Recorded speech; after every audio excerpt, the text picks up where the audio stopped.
Bonjour à tous et bienvenue dans cette troisième vidéo des astuces lecture de Tata Marième, toujours présentée dans la bibliothèque BD Passion Dakar.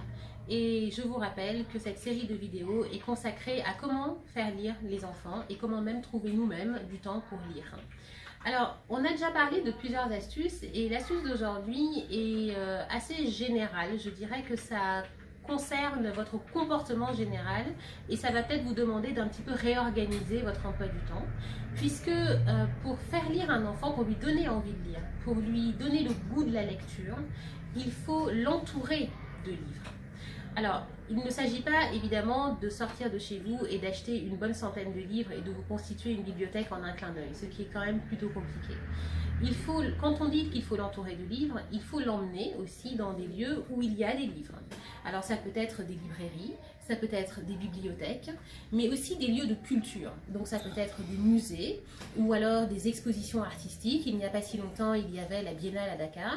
Et toutes ces activités vont donner à votre enfant l'envie d'en savoir plus, vont aiguiser en fait sa curiosité intellectuelle. Et finalement, la curiosité intellectuelle, elle est souvent satisfaite par la lecture. Bien sûr, ça peut être aussi par la télévision, le cinéma ou d'autres formes d'art. Mais souvent, on va dire que cette curiosité va être satisfaite par la lecture. Ça peut pousser l'enfant à aller lire des articles sur Wikipédia, à en savoir plus sur un sujet donné. Alors, comment faire pour entourer votre enfant de livres? Bien, vous pourriez par exemple décider qu'une fois par semaine, vous pouvez l'emmener dans une librairie, ou une fois par mois, ou une fois toutes les 2 semaines, vous lui direz choisis un livre que je t'achète. Ça vous demande évidemment de décider d'un budget à l'avance que vous allez allouer à l'achat de livres, et petit à petit sa bibliothèque personnelle va se faire. Il faut effectivement l'encourager à aller à la bibliothèque. Alors bien sûr, il y a les bibliothèques scolaires qui sont plus qu'utiles puisque l'enfant passe énormément de temps à l'école, donc ça lui permet d'aller, quand il y a des heures de permanence, des heures de creux, d'aller à la bibliothèque, de se choisir des livres, de découvrir de nouvelles lectures. Il y a également les bibliothèques privées comme BD Passion Dakar ou d'autres encore.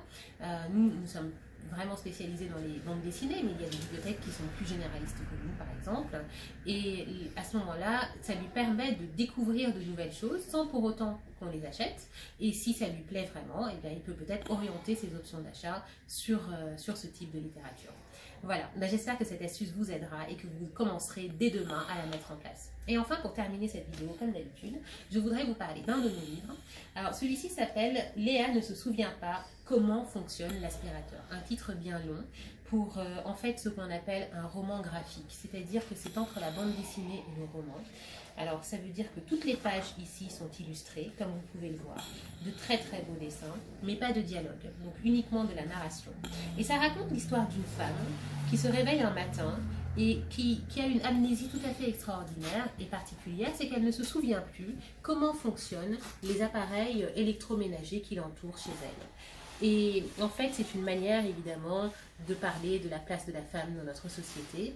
Et elle raconte un petit peu son histoire dans un livre, ou plutôt des notes, que ramasse un écrivain qui en fait un livre qui devient un roman à succès. Et voilà ce que raconte Léa ne se souvient pas comment fonctionne l'aspirateur, qui est extrêmement agréable à lire et qui est accessible, je dirais, dès 12 ans. Merci et à la prochaine.